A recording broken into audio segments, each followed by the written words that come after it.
Our Women's Spotlight is brought to you by Sprouts Farmers Market, open 7 days a week. Visit your neighborhood Sprouts for good-for-you groceries and great prices on the freshest produce. Jordan Moore, Sean Cody Kessler. Good to meet Kelsie Chaudoin, her first time on Trojans Live.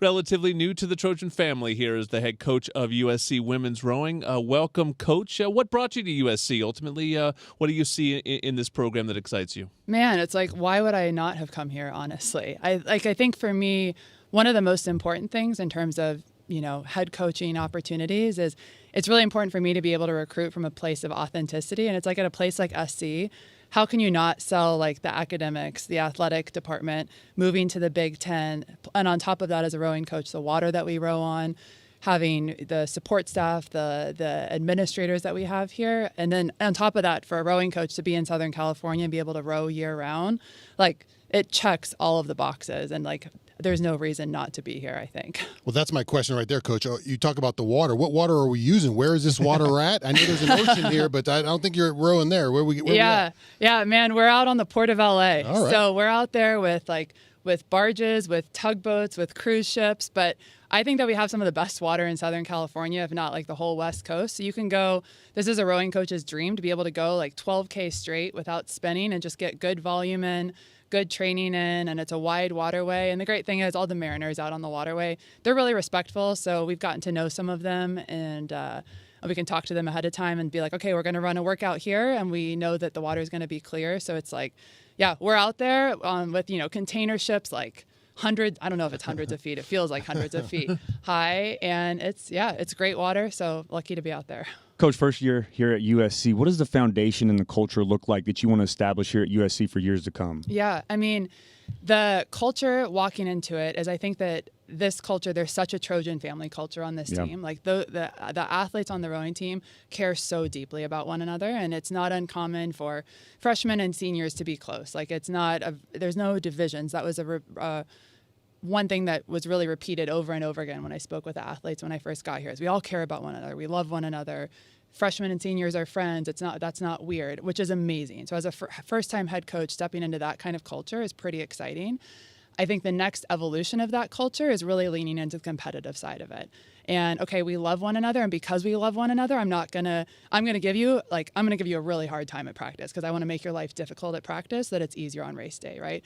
Or because I care deeply about you, I am going to call you out when what you're doing is below the line. Because I care deeply about you, I'm not going to let you do anything less than your best, because I know that you're capable of more, and it really comes from a place of love. So I think that's the next evolution of this culture of like, there's a foundation of family, but leaning into the competitive side of being a family. Yeah, that's awesome. You're listening to USC Women's Rowing head coach Kelsie Chaudoin on Trojans Live. Now, Coach, these were blue chip athletes. Okay, they were groomed 5-star, 4-star kind of athletes. You have the same kind of credentials, but rowing's a little bit different in the sense that you didn't come from that background. You became a 4-time ACC champion in your career. How do you tell your story a little bit as a student athlete, and then how you sort of impart that upon your student athletes now as a coach? Yeah, man, if you asked my college coach about my first few years of rowing, he would just laugh and be like, oh gosh, she was so bad, like just so bad. But she kept coming back. I'm tall, obviously. So I think that was kind of my in, and it was just like showing up and working hard every day. And that's a thing that rowing really rewards. Is it's not hard, it's not an easy path forward. It's not a glamorous sport, but if you just keep showing up and working hard, usually the results come. So I think, starting at the bottom and working my way up, by the time I graduated, like I've been through the grind, So when athletes are like, "This is hard," it's like, yeah, I know. Like I did it too. We've all been through it in different ways. But it's just, rowing just rewards like hard work and tenacity and sticking with it and the grind. And so having been through it, it's like, yeah, I get it. I know what it's like to be the worst on the team. And my college coach can account for that for like my first 3 years on the team, basically. So, yeah. When you're on a football field, your coach is close to you, and he's yelling at you or screaming at you, trying to get information to you during practice, and you probably have some distance between your players or after they're done. How does the coaching experience go in rowing as you're out there and you want to get after your players a little bit? Yeah, on Friday night, my staff was out watching volleyball play Ohio State, and just watching them, call where to serve. I'm a former volleyball player here. Call where to serve and just call the plays and be coaching as they're going. I'm like, oh my gosh, this would stress me out so much. Because when they, at practice, there's a lot of that, right? There's a lot of intensity and bringing it and in their faces and saying, I want you to do this. I need you to do this, whatever. But once they race, when they launch to race, you're done. So it can be nerve-wracking in some ways, but it's like your work is done. And it's just like, get the work done. Do everything that you can in the same way that you would ask your athletes to. Do everything that you can every day at practice, and that when they launch for their race, you know that you've left no stone unturned and they're ready to go and they're prepared. Coach, what are some of the biggest challenges when you take over as a head coach at the new program, and how do you handle those challenges early on? That's a great question. I think that some of the biggest challenges are coming into a whole new team. It's like, what makes these athletes tick, right? Because I'm a big believer that what makes one athlete tick isn't what makes another athlete tick. So it's like, okay, is this a kid who I can be really intense with, or is this a kid that I need to take a softer approach with? So that you're like building those relationships, especially on a roster of 50. I would say that's one thing. And then for me, one thing that weighed really heavily on me as a first-time head coach was hiring my first staff. It just feels like a really heavy decision because you're bringing these people in.